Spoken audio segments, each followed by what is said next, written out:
Hello दोस्तों, क्या आप जानते हैं कि आज के दिन $1 की कीमत 83 रुपये तक पहुंच चुका है।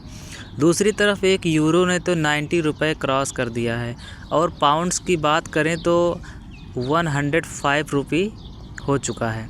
लेकिन क्या आप जानते हैं कि इस सारी महंगी करेंसी से भी ज़्यादा महंगी करेंसी कौन सी है? तो दुनिया की मोस्ट एक्सपेंसिव करेंसी यानी दुनिया की सबसे महंगी करेंसी है कुवैती दिनार। आज के दिन कुवैती दिनार की कीमत भारत में 271 रुपये के बराबर है। अब सवाल ये उठता है कि ऐसी क्या ख़ास बात है कुवैती दिनार में जो दुनिया की सबसे महंगी करेंसी बन गई।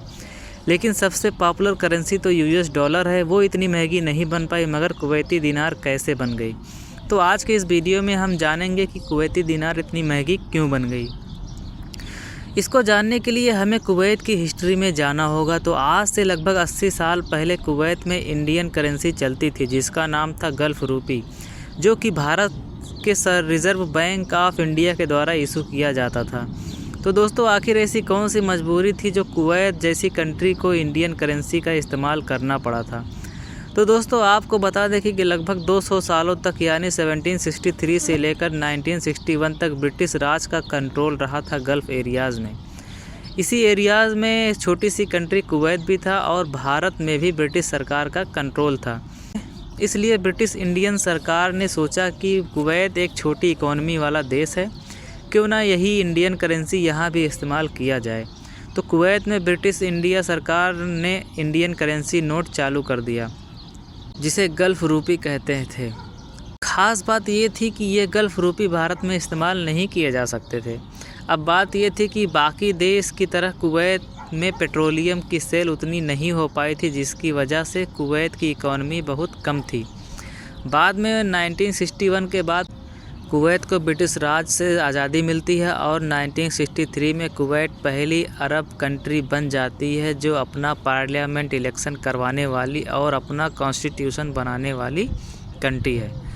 उसके बाद 1970 तक इतना अच्छा प्रोग्रेस चलता रहा कि अरब कंट्री का सबसे डेवलप्ड कंट्री बन जाती है अपने टाइम की। तो कुवैत की सबसे पहली करेंसी को इंट्रोड्यूस किया जाता है जब कुवैत की पहली सरकार बनती है, यानी 1961 में, जो कि उस वक्त इसकी कीमत इंडियन रुपीज़ में 13 रुपये के बराबर थी।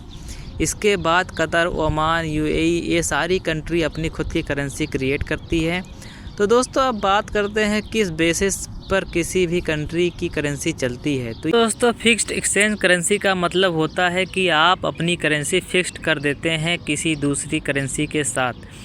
अब उसी के हिसाब से आपकी करेंसी ऊपर नीचे होती है। जैसे मान लो आप फिक्स्ड कर दिया कि एक दिनार बराबर $5। अब जैसे जैसे डॉलर की कीमत ऊपर नीचे होगी वैसे वैसे आपके दिनार की कीमत भी ऊपर नीचे हो जाएगी। फ्लोटिंग एक्सचेंज का मतलब ये होता है कि मार्केट में सप्लाई और डिमांड को देखकर करेंसी की वैल्यू ऊपर नीचे होती है, यानी फ्लोट करती है। और मिक्स्ड होता है, इन दोनों के बीच का कॉम्बिनेशन होता है। इंडिया की करेंसी भी फिक्स्ड एक्सचेंज रेट पर था 1990 तक। उसके बाद इसको फ्लोटिंग एक्सचेंज रेट पर लाया गया और आज के दिन ज़्यादातर दुनिया की करेंसीज फ्लोटिंग एक्सचेंज रेट पर ही चलती हैं या मिक्स्ड एक्सचेंज रेट पर चलती हैं। मगर गल्फ़ कंट्रीज़ की जो कंट्रीज़ हैं वो आज के भी दिन एक फ़िक्स्ड एक्सचेंज रेट पर ही चलती हैं।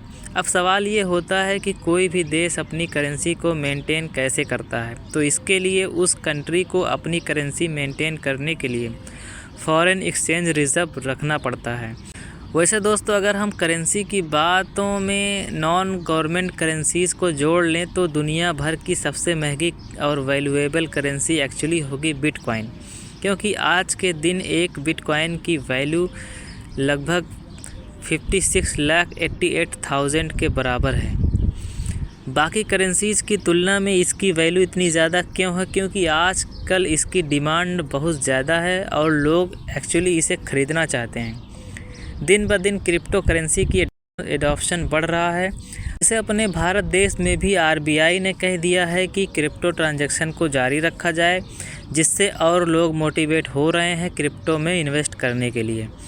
मगर इसमें रिस्क भी ज़्यादा है क्योंकि ये ऑयल के प्राइस की तरह ऊपर नीचे होता रहता है। अब आपको आखिरी बात बता दें कि किसी भी देश की इकोनॉमी उसके करेंसी पर डिपेंड नहीं होती है।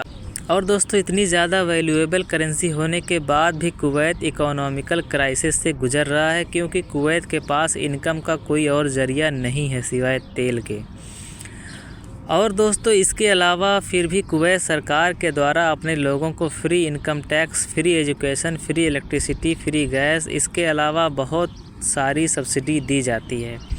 और बहुत जल्द कुवैत अपने इनकम सोर्सेस को डाइवर्सिफाइड करेगा ज़्यादा रेवेन्यू के लिए। तो दोस्तों, क्या आप बता सकते हैं कि भारत के मेन सोर्स ऑफ रेवेन्यू क्या हैं? कमेंट करके हमें ज़रूर बताएं। और ये वीडियो पसंद आई हो तो लाइक और चैनल को सब्सक्राइब ज़रूर करें।